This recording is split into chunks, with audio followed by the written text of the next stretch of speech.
Welcome to Ramya tarot reading 444.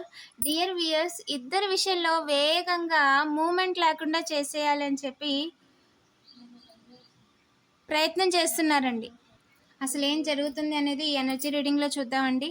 వీడియోని like చేయండి. ఇంకా ఛానల్ని సబ్స్క్రైబ్ చేసుకోకపోతే వెంటనే సబ్స్క్రైబ్ చేసుకోండి. రెగ్యులర్గా నేను ఎనర్జీ రీడింగ్ చేస్తానండి. మిమ్మల్ని గతంలో ఉంచడానికి మొదలు ఫస్ట్, ఓకేనా? మీకు అది రిపీట్ చేయడం కానీ, షేర్ చేయడం కానీ, లేదంటే కామెంట్లు పెట్టడం కానీ, వాళ్ళ గురించి మాట్లాడడం కానీ, ముందు దానికి మొదలు లేదండి. ఓకేనా? వాళ్ళకి మొదలు లేదు, గతంలో ఉంచడానికి మొదలు లేదు. కొంతమంది కొత్త కుట్ర చేస్తున్నారంట మిమ్మల్ని గతంలో లాగా భ్రమలో ఉంచేద్దామని. అసలు ఏం జరుగుతుంది అనేది ఎనర్జీ రీడింగ్ చేశానండి. ఏ విధంగా వాళ్ళు ట్రై చేస్తున్నారు అనేది లింక్ డిస్క్రిప్షన్లో ఇచ్చాను. ప్రస్తుతం కూడా వాళ్ళు అదే పనిలో ఉన్నారు. ఓకేనా? ఎవరైనా చూడకపోతే వెంటనే చూసేయండి. అండ్ ఎస్, చాలా వేగంగా మీ లైఫ్లో మూమెంట్ లేకుండా చేద్దామని అనుకున్నారంట. ఇంట్లో ఇద్దరికి మూమెంట్ లేకుండా చేసేయాలి అంటే ఇంకో పని లేకుండా చేసేయాలి వాళ్ళకి. వాళ్ళు చేసుకుంటున్న పని గదగా ఈజ్ ఏ సిగ్నిఫికెంట్ అండి. గాగా, ఓకేనా? పాట పాడాలి, సంగీతం, మ్యూజిక్ వాయించేయాలి, ప్రెస్లో వాయించేలా చేసేయాలి, ప్రింట్అవుట్, ప్రింటింగ్, ఫింగర్ ప్రింట్, ఓకేనా? టేక్ యాజ్ రీజనేట్ అండి. అన్యాయం చేసేయాలి ఇద్దరికి. వాళ్ళకి న్యాయం జరుగుతుంది. ఎలాగైనా బాధ పెట్టాలి, ఎలాగైనా ఇంకా హార్ట్ బ్రేక్ సిచ్యువేషన్ చాలా అంటే ఇది వారి యొక్క ఆలోచన. ఓకేనా? వారి యొక్క మాటలు, వాళ్ళు ఏ విధంగా మీ పట్ల వాళ్ళు ఆలోచిస్తున్నారు, వాళ్ళు మీ పట్ల ఏ విధంగా గొడవకి రావడానికి చూస్తున్నారు అనేది. ఓకేనా? ఇది వాళ్ళ ఎనర్జీ అండి. బాధ పెట్టాలి ఎంతలా అంటే వాళ్ళు ఎవరికి కూడా ముఖం చూపించుకోకూడదు. ఇంకా ఉన్నన్ని రోజులు కూడా ఇంకా బెడ్ మీద ఏడుస్తూ ఉండేలాగా బాధపడుతూ శోకసంద్రంలో ముంచెత్తేసి దారి లేదండి. ఫస్ట్ వాళ్ళ ఆలోచనలు అక్కడికే ఆపేస్తే మంచిది. లేదంటే వాళ్ళకి సైడ్ ఎఫెక్ట్స్ వస్తాయి. మీ గురించి మిమ్మల్ని అది చేసేద్దాం, ఇది చేసేద్దాం అనుకోవడం వల్ల నిత్యం కూడా. ఓకేనా? వాళ్ళ హెల్త్ గురించి కూడా పట్టించుకోవాలి.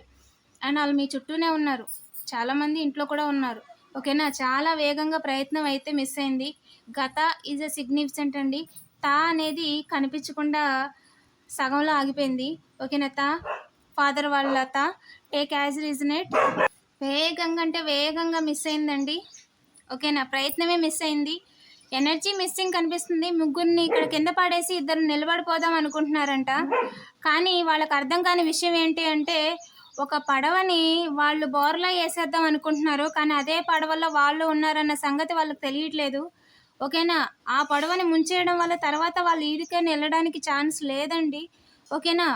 వాళ్ళు అదే పడవలో ఉన్నారు, ఆ పడవలో వాళ్ళు నిలబడిపోతున్నారు. వాళ్ళ ప్రయాణం కూడా ఆ పడవలోనే సాగిపోతుంది. ఇంతకీ వాళ్ళు రియలైజ్ అయినా అవ్వకపోయినా, వాదించేసిన అడ్డంగా ఆ పడవ ప్రయాణమే వాళ్ళని నిలబెడుతుంది.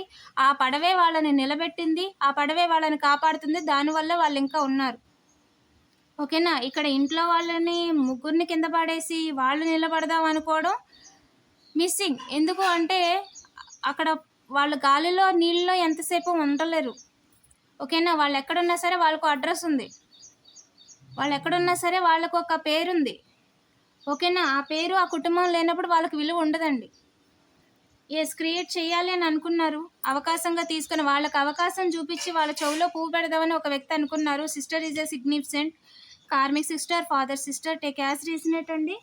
డబ్బులు ఇచ్చి ఎదిరించి, ఎందుకంటే వాళ్ళ జీవితాన్ని కదా తొక్కేస్తున్నారు, అందుకే వాళ్ళకే డబ్బులు ఇచ్చారు. వాళ్ళు వెనకాల చేసిన పని చేయలేదు, సో అందుకని డైరెక్ట్గా వాళ్ళకే డబ్బులు ఇచ్చి వాళ్ళ తీసిన గోతుల్లో వాళ్ళే పడేలా చేయాలనేది ఈ తా యొక్క పార్ట్నర్ ఎవరైతే ఉన్నారో వాళ్ళు, లేదంటే వాళ్ళ యొక్క గూఢచారులు. ఓకేనండి? లాంగ్ టర్మ్ వాళ్ళు కూడా సైన్యాధిపతిగా ఫీల్ అవుతున్నారు. 100% ఆఫర్ ఇచ్చారంట. 100% ఎంత ఇది ఇస్తామన్నామో అంత ఇచ్చేసారు. నిలబడకుండా చేసేయాలి, సగం పార్ట్నర్ని నిలబడకుండా చేసేయాలి అని చెప్పి చుట్టూ ఉన్న నలుగురికి, 4 ఇళ్ళ వాళ్ళకి, అంటే నలుగురు కూడా గూఢచారుల కుటుంబం మొత్తం గూఢచారతత్వమే చేస్తారు. వాళ్ళు అంటే గూఢచారులుగా పనిచేస్తారు. మీరు ఏం చేస్తున్నారో చూస్తారు, ఆ పనిని ఆపడానికి ట్రై చేస్తారు, మళ్ళీ వాళ్ళ పనులు వాళ్ళు చేసుకుంటున్నట్టుగా కనిపిస్తారు అంతే. వాళ్ళ పనులు పురమాయించుకొని మీ ముందు తిరుగుతారు. లేదంటే మళ్ళీ వాళ్ళ పనులు వాళ్ళు చేసుకుంటున్నారు అని చెప్పి మీకు అర్థం అవ్వాలి కదా. అందుకు వాళ్ళు పురమాయించుకొని వాళ్ళ పనులు చేస్తున్నట్టుగా నటిస్తారు, కానీ జరిగేది వేరు. ఓకేనా? సో ప్రపంచం దృష్టిలో, మీ దృష్టిలో వాళ్ళు నటిస్తూనే చాలా సంవత్సరాల నుంచి బతుకుతున్నారు. ఓకేనా? ఖచ్చితంగా మీరు నిలబడి తీరుతారండి. ఆల్రెడీ నిలబడ్డారు. మిమ్మల్ని ఆపడానికి మొదల్లేదన్న విషయం వాళ్ళకి అర్థమవుతుంది. బయట వాళ్ళండి. గ్రూప్‌లో కార్మిక్ సిబ్లింగ్స్ ఉన్నారండి. ఓన్ కార్మిక్ సిబ్లింగ్స్, లీగల్ మ్యాటర్స్‌లో ఉన్నవాళ్ళు, father karmic siblings, group of people. అందులో నైబర్స్ ఉన్నారండి. ఒక గోడ, ఒక కంచె, ఒక సరిహద్దు అడ్డం వాళ్ళున్నారు. 8 మంది ఉన్నారు గూఢచారులు. గేటు దాటితే, ఇల్లు దాటితే 8 మంది ఉన్నారు. ఓకేనా. ఓన్ కార్మిక్ సిబ్లింగ్స్ లేదా ఫాదర్ సిబ్లింగ్స్ ఉన్నారు, డైరెక్ట్గా ఉన్నారు. వాళ్ళే ఇన్వాల్వ్ అయ్యి ఉన్నారు గ్రూప్లో. కనిపించకుండా మీకు డబ్బులు అవగొట్టేయాలి, కనిపించకుండా మీకు డబ్బులు రాకుండా డబ్బుల కోసం మీ పర్సనల్ లైఫ్ని సాక్రిఫైస్ చేసేయాలి, ఫియాన్సీ లేకుండా చేసేయాలి. టేక్ యాజ్ రీజనెట్ అండి, వెరీ స్పెసిఫిక్ మెసేజ్. వీళ్ళందరి కుట్రలో ఈ కార్మిక్ సిబ్లింగ్ కూడా ఉన్నారు. అంటే వాళ్ళు వాళ్ళ పార్ట్నర్ కాదు, వాళ్ళకి ఎనిమి. ముగ్గురికి ఫియాన్సీ ఉండకూడదు ఇక్కడ, ముగ్గురికి పర్సనల్ లైఫ్ ఉండకూడదు, ముగ్గురికి పార్ట్నర్ ఉండకూడదు. మ్యారేజ్ కాని వాళ్ళకి ముగ్గురికి మ్యారేజ్ అవ్వకూడదు. మ్యారేజ్ అయిన వ్యక్తి ఎవరు ఉన్నారో అతను జైల్లో ఉండాలి. అతను మీ ఫాదర్ కావచ్చు, కేర్ గివర్ అండి. లేదంటే అతను కూడా ఉండకూడదు అసలు. మొత్తం ఇక్కడ 7గురిలో ఒక వికెట్ని పూర్తిగా అవుట్ చేసేయాలి. మిగతా 6గురు ఎవరని చేసుకోవాలి. ఫ్రెండ్ ట్రాపు, చీటింగ్ ట్రాపు, మిమ్మల్ని ఏదో ఇబ్బంది పెట్టేస్తున్నామని వాళ్ళకు ట్రాపు. ఓకేనా. ఇలా చేసినందుకు ఒకరికి బెయిల్ అయితే క్యాన్సిల్ అయిపోయిందండి.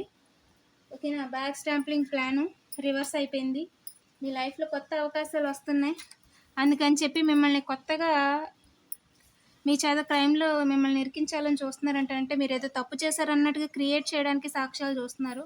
కొంతమంది ఫ్రెండ్షిప్ అని, కొంతమంది కోవర్కర్ అని, కొంతమంది ఇంటి పక్కోళ్ళని, ఇంటి ఎదురోళ్ళని, టీ పొడి కావాలని, ఈ విధంగా కొంతమంది కొత్తగా ఎంటర్ అవ్వడానికి చూస్తున్నారు.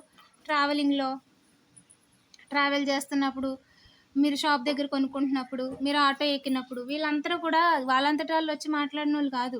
మీ వాళ్ళు వెళ్ళి మాట్లాడమంటే మాట్లాడడానికి వచ్చినారు. సో అలాంటి వాళ్ళతో మీరు వాళ్ళతో ఎదురెళ్ళి గొడవ పడద్దు.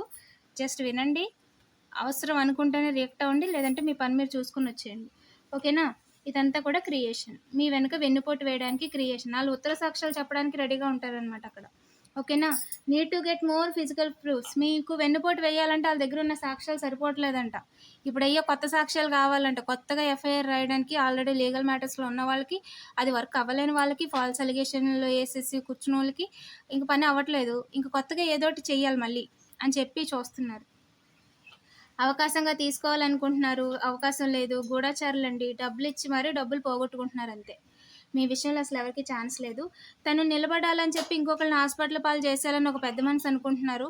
వెనక్కి తిరిగి చూడాల్సిన అవసరం లేదు. ఇద్దరికి వెన్నుపోటు వేసేద్దాం అని చెప్పి ఇంకో యంగ్ పర్సన్ అనుకుంటున్నారు. ఇద్దరు హాస్పిటల్ పాలు అవుతారు తప్ప మిమ్మల్ని మాత్రం ఏమీ చేయలేరండి.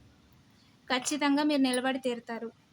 చాలా స్ట్రాంగ్గా, అంటే చాలా స్ట్రాంగ్గా డబ్బులు పోగొట్టుకున్నారు, హాస్పిటల్ పాలయ్యారు. ఇద్దరు వెనక తిరిగి చూడాల్సిన అవసరం లేదు అని కేర్ గివర్ విషయంలో. వీడియోని లైక్ చేసి పాజిటివ్ ఎనర్జీని క్లెయిమ్ చేసుకోండి. 666 కామెంట్ చేయడం మర్చిపోవద్దు. Thank you for watching.